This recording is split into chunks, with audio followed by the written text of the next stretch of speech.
How's it going? So, I'm here today to talk to you about compensation for college level athletes.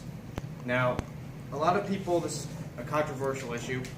Now, compensation is determined by the NCAA, which is, as some of you may know from watching college level sports, and some of you may not know, is the National Collegiate Athletic Association. Now, the thing about the NCAA is that they hold all the cards over college students and college level athletes, rather.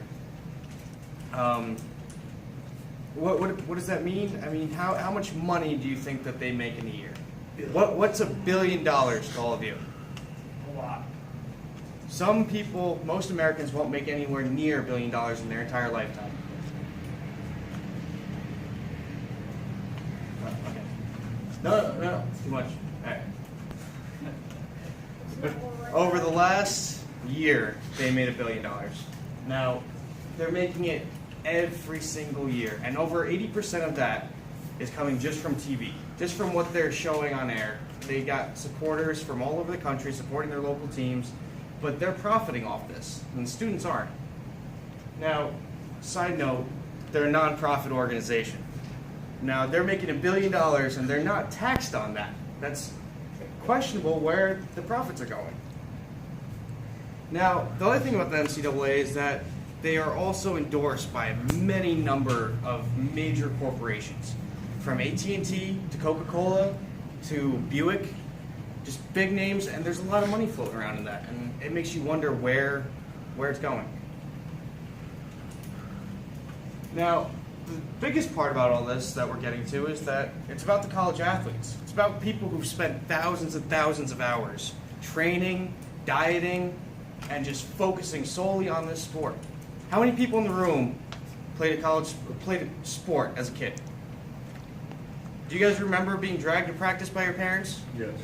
You remember the amount of time that took and how much effort growing up? Now, if you kept playing that and you kept doing that all the way through college, the amount of effort that you put in over that time, do you think you should be compensated for all that work?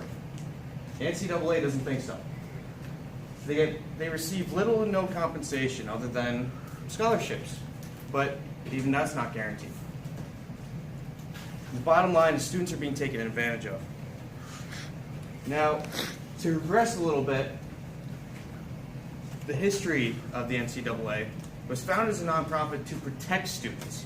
It was created by Theodore Roosevelt in 1906, and it was meant to protect football players, basketball players. It was meant to give them a uniform sense of rules so that students could be protected.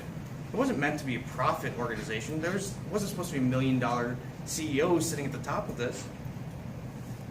Now, the biggest part that they're not seeing is that the NCAA is based on greed.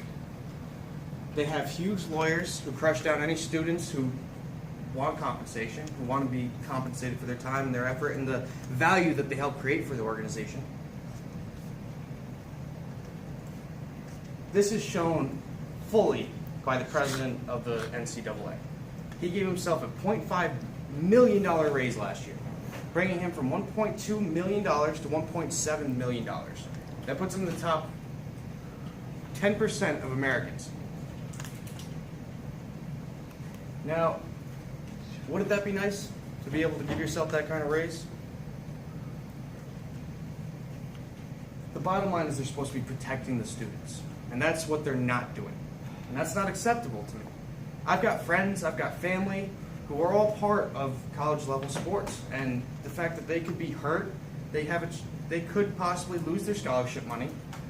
And when you get hurt in a college level sport, the school is not obligated to pay for your medical bills. They're not obligated to keep you on their scholarship.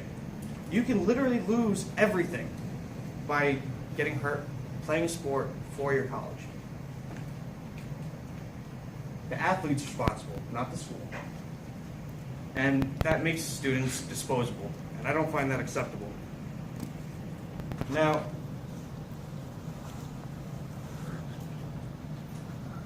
when you take in all this information, put yourself in their shoes. As some of you said, you played sports as kids, and you understand the effort and the drive that it takes to continue up to a semi-professional level. And to bring it back to Theodore Roosevelt, he once said, "The things that will destroy America is prosperity at any price, peace at any price, safety over duty, and love of soft living and the get-rich-quick theory of life." I think the president has shown us that he believes in the get-rich-quick theory by giving himself those raises and not protecting the students, not doing the job that he's required to do. Now, I encourage all of you, in the spirit of college sports and the spirit of being college students, to get active and stay aware of your college-level political sports. What's going on in the school's politics of things. Make sure that the students are supported. Maybe pay a little bit more attention, support your fellow students. Thank you.